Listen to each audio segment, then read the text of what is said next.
Oi,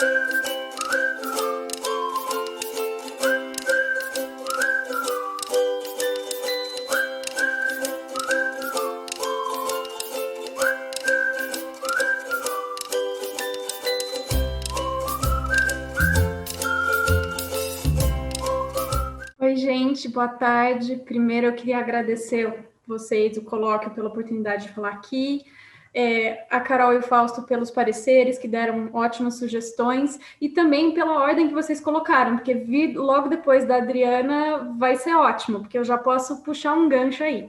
Então, só para começar um pouquinho, vou me apresentar, para quem não me conhece. Eu me formei em artes plásticas na Unicamp, depois eu fiz mestrado com o Fausto Viana na USP. Meu mestrado foi sobre os figurinos, o processo de criação dos figurinos do Lumen Teatro. E desde então, na verdade, eu acabei migrando e trabalhando um pouco mais com ópera e teatro no geral. E por que vir logo depois da Adriana é tão bom? Porque ela fala justamente no trabalho dela das remontagens da ópera do Einstein on the Beach, e isso já começa de uma forma muito legal para mim, porque é isso. Fora do Brasil, existe muito mais tradição em remontar óperas. Então, tem casas de ópera que, por exemplo, tem óperas de repertório que reapresentam aquilo sempre. Então, Metropolitan, por exemplo, tem óperas do Zeffirelli da década de 80 que continuam sendo reapresentadas. Aqui no Brasil, isso já não é tão comum. Não acontece com tanta frequência, mas eu desconfio que agora, com a pandemia, com essa falta de verba generalizada que vai acontecer, a gente vai passar a ver mais remontagens. Então, eu pensei em falar um pouco sobre a minha experiência com remontagem de ópera e sobre como é que isso funciona para a gente e questões que a gente costuma ter durante esse processo. Pode passar para o próximo slide. Quando a gente está pensando, quando você é um figurinista e você é convidado para fazer uma ópera, você pensa numa série de coisas. Então, aqui eu trouxe uma listinha super básica, que todo mundo já sabe, decore salteado, mas vamos passar por ela. Então, quando você está desenhando um figurino para uma ópera, você tem que pensar no período histórico, na modelagem para esse período histórico, paleta de cor, matéria-prima, quantidade de troca de figurino, por exemplo, é uma coisa muito importante. Então, às vezes, você tem que trocar o figurino de 30 pessoas em 6 minutos e não vai dar tempo de subir para o camarim. Então, que estratégia você vai ter para criar esse figurino que seja facilmente trocável? Se tem envelhecimento de figurino ou não, orçamento, cronograma, prazo, todas essas são coisas que o figurinista leva em consideração.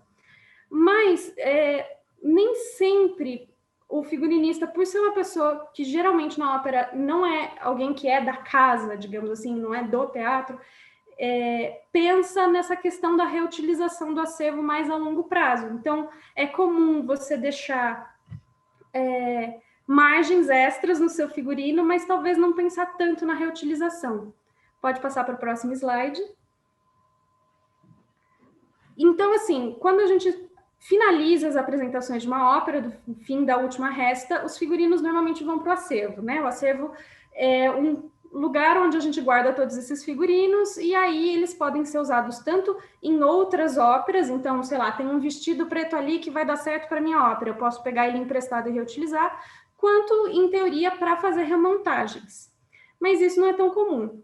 Seja para usar numa outra ópera, seja numa remontagem, a gente sempre tem que olhar para os figurinos que estão lá no acervo e pensar que coisas que eu vou enfrentar ali, né? Porque quando você constrói o figurino, você constrói para uma pessoa, por mais que você deixe margem, e geralmente na remontagem o elenco não é o original, então você não tem garantia de que vai servir. Que limitações que isso te impõe? Que soluções criativas que a gente pode ter para superar esses limites? Que problemas que a gente costuma ter? Então, o meu trabalho ele vem de um lugar muito prático, vem muito da minha experiência, pode passar para o próximo slide, que é um estudo de caso de uma ópera chamada Faust, que eu participei da montagem e da remontagem. E ao final desse trabalho eu vou explicar um pouco por que eu acho tão importante falar disso, de uma coisa que é tão empírica, mas vamos chegar lá. Então, essa ópera foi montada pela primeira vez em 2018, dentro do Festival Amazonas de Ópera. Para quem não sabe, eu trabalho todos os anos nesse festival de ópera, eu coordeno a produção de figurinos. Então, essa ópera em questão teve direção do André Heller Lopes, e os figurinos são da Sofia de Nunzio, que é uma figurinista argentina. E aí, o meu papel dentro do festival é justamente ajudar a produzir, a viabilizar os figurinos, os projetos de figurinos dessas diferentes pessoas que estão participando. Por exemplo, no caso da Sofia, ela não ia estar no Brasil durante meses e meses para produzir. Então, a gente foi fazendo reuniões, ela fez 1 ou 2 visitas aqui ao país. Enquanto isso, eu ia tocando o projeto dela. Essa ópera tinha 7 personagens solistas, mais 12 trocas de roupa, né? 12 trajes, porque alguns personagens trocavam de roupas, outros não.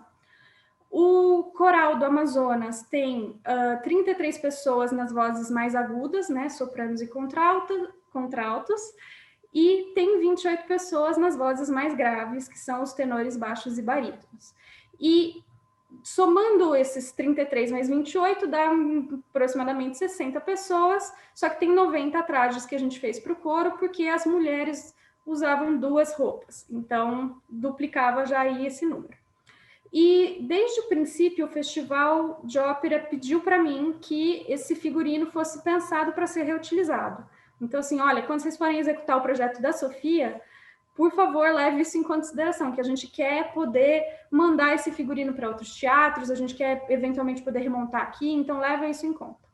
Próximo slide, por favor. E nesse ponto é importante ressaltar o papel da modelagem. A modelagem é fundamental na hora da gente pensar como fazer uma roupa que sirva para várias pessoas. Então, de novo, não é só uma questão do quanto de margem interna que a gente deixa. Tem outras coisas que a gente pode usar como estratégia.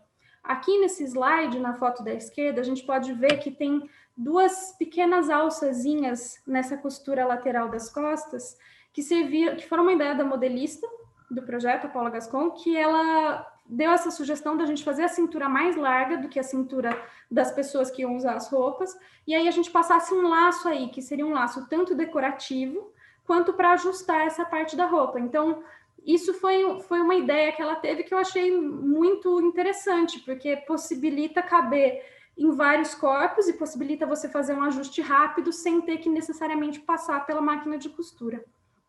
Próximo slide.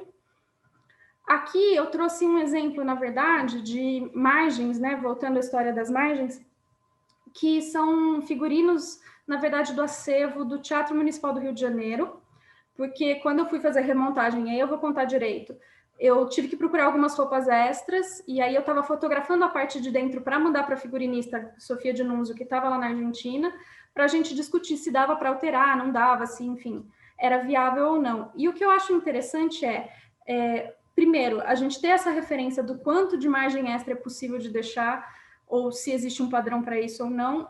E o outro recurso aqui, principalmente nas 2 fotos da direita, que são essas barbatanas que são costuradas de forma externa, né? Uma à máquina e essa mais do centro, costurada à mão, que possibilitam você soltar rapidamente, ajustar a peça e repregar ali de novo. Então, esses tipos de recursos são pensados de uma forma, de novo, para facilitar o trabalho das equipes, e são pensados de uma forma muito inteligente. E eu mesma, por exemplo, na minha breve experiência de ópera aí, não tinha visto isso. Então, quando eu vi isso, eu falei, gente, isso vai entrar para o meu repertório, porque isso é uma solução prática e rápida. Podemos seguir para o próximo slide? Agora, mais especificamente sobre a remontagem no Teatro Municipal do Rio de Janeiro. Essa remontagem aconteceu 1 ano depois. E aí voltamos à questão dos problemas que acontecem no caminho. O elenco de solistas dos personagens principais era inteiro diferente. E, inclusive, os 2 personagens principais, que são o Fausto e a Marguerita, tinham um elenco duplo. Então, não só a gente teve que refazer as roupas por conta de muita variação de tamanho, como a gente teve que duplicar várias delas. E, assim, só digno de nota também, uma das Marguerites estava grávida de 7 meses. Então, tinha esse desafio a mais também. Além disso, outro desafio lá dessa remontagem que a gente teve foi que o coral do Rio de Janeiro contava com 14 homens a mais e 5 mulheres a mais. E como a gente fez para lidar com isso? Porque eu não tinha as medidas exatas das pessoas do Rio de Janeiro, então eu não conseguia comparar com as roupas de Manaus. Então o que a gente fez foi, eu fui antes da figurinista, fui 15 dias antes dela, e comecei a fazer a prova das roupas do couro em todas as pessoas, e aqueles que eu não conseguia achar nenhuma roupa que servisse, foram os escolhidos para ter roupas feitas, extras, feitas do zero. E então, isso já foi uma estratégia que a gente teve que ter ali. Outra diferença grande que teve foi a participação de 20 bailarinos, né? Na ópera original lá de Manaus não tinha, mas como o Teatro Municipal do Rio de Janeiro tem um corpo estável de balé, foi incluído nessa remontagem. Pode passar o slide. Aqui tem uma foto da remontagem lá do Rio de Janeiro, e aqui dá para ver as bailarinas que estão usando uma roupa que é do acervo do teatro lá do Rio de Janeiro. Se não me engano, é de uma montagem da Sylphide, né? La Sylphide. Então, isso foi também uma das coisas que eu fiz, foi ir no acervo para buscar essas alternativas para esse balé meio demoníaco que acontece no meio da ópera. Podemos ir para o próximo slide. E aqui eu queria falar também de uma exceção que aconteceu, que é a troca de solistas de última hora. Isso também é uma coisa muito específica da ópera, porque lá em 2018 o que aconteceu? A gente recebeu do Festival de Ópera, a equipe de figurino, a lista com todos os solistas e todas as medidas desses solistas, e a pessoa que ia fazer o papel de Faust adoeceu de última hora, as roupas dele já estavam feitas, e trocou o solista. E trocou por um solista que a gente aumentou a roupa dentro de tudo que a gente tinha de margem possível de costura e não foi suficiente, porque a diferença de circunferência era de mais de 35 centímetros, se não me engano. Então, aqui nessa imagem, eu tirei na época, quando eu estava discutindo justamente com a figurinista se seria possível alterar a peça suficiente ou não. Então, essa de um lado é isso. Não estou falando que gordinho é problema, não, Fausto. O inverso também pode acontecer. Todos os corpos são bem-vindos na ópera. Inclusive, porque o que acontece? Os papéis são escolhidos pela voz. Não são escolhidos justamente se a pessoa é alta, se é baixa, se é magra, se é gorda. Então, quem escolhe geralmente é o maestro e ele escolhe se a pessoa tem o timbre adequado, se ela tem experiência naquele papel ou não. Então, é isso que rege. Não importa o tamanho da pessoa. E aí, no caso, por exemplo, nesse colete, a gente soltou tudo que tinha de margem extra, não era suficiente. Eu ainda tinha um pouco de tecido, entreguei na mão da minha equipe lá em Manaus e falei, vamos aumentar isso com isso que tem de tecido. Então, dá até para reparar aqui que as listras não estão batendo, quem tem toque, sinto muito, não deu. Mas aqui é um exemplo claro de que mudanças acontecem muito rápido, então a gente sempre tem que ter um truque na manga. Próximo slide. Aqui tem um caso muito interessante também da remontagem, que foi o figurino da personagem Marte, que a foto da direita é a Marte original lá de Manaus e a da esquerda é a do Rio. Então elas tinham praticamente a mesma altura, mesmo comprimento de braço, tinham assim proporções muito parecidas, mas a cantora do Rio tinha uma circunferência de busto maior. E a gente não tinha mais tecido extra como eu tinha no caso do colete. Então, como que a gente fez? A gente foi atrás de procurar algum outro tecido que, de alguma forma, combinasse, fizemos esse painel central e aumentamos o babadinho branco da gola. Então, são essas soluções que a gente precisa encontrar, às vezes, pelo caminho, por esses imprevistos. Próximo slide. Então, qual é a receita de bolo? Né? Vocês podem estar me falando, tá bom, você fez um estudo de caso, para que você fez esse estudo de caso? Para dar uma receita de bolo, para falar para mim o que eu tenho que fazer se eu vou montar um figurino para uma ópera. Bom, receita exatamente não tem. Cada remontagem é uma remontagem, cada vez que você vai construir um figurino, você tem que levar em conta que período que é, onde você consegue colocar margens extras ou não consegue. Mas lições que eu levei para a vida são: considere incluir na modelagem margens extras e barras generosas. Colocou lá 15 centímetros, achou que foi muito? Coloca mais ainda, porque eu juro que você vai precisar. Depois, outra lição da minha própria vida para mim mesma. Se possível, calcule tecido extra de cada figurino e guarde em acervo. Então, a gente fez isso no caso desse figurino de Faust. Mas, por exemplo, no caso do figurino da Marte, esse tecido, depois de um ano, se perdeu, alguém deve ter pegado para reutilizar em alguma outra coisa, então não tinha. Então, para alguns casos tinha e para outros não tinha. Pensar também em adereços ajustáveis é importante, então capacetes, pulseiras, braceletes, fazer tudo isso de uma forma que seja fácil de mudar e ajustar é importante. E se tiver verba, é sempre bom, quando você está falando de objetos muito pequenos, como meias, flores, gravatas, bijuterias, que você perde assim, ou que some, ou que cai em algum buraco, é sempre importante comprar mais. Próximo slide.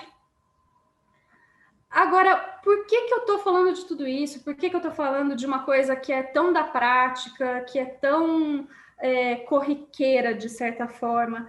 Porque eu vejo que esse é um tipo de conhecimento que ele é muito transmitido, ele acontece na experiência prática e ele é muito transmitido na oralidade, ele é muito transmitido de uma geração mais velha para uma geração mais nova. Só que as casas de ópera, atualmente, elas não têm mais equipes fixas. Não tem mais aquele figurinista residente da casa que está lá há 300 anos e, enfim, é uma coisa que se perde. Então, de alguma forma, trazer essa experiência para cá e, enfim, apresentar aqui para vocês é uma tentativa de fotografar, documentar, escrever e registrar essas coisas para que elas não se percam. Então, é isso que eu queria falar. Eu agradeço muito o espaço e estou aguardando já os comentários da Veridiana, que eu tenho certeza que ela vai ter coisas muito legais para acrescentar.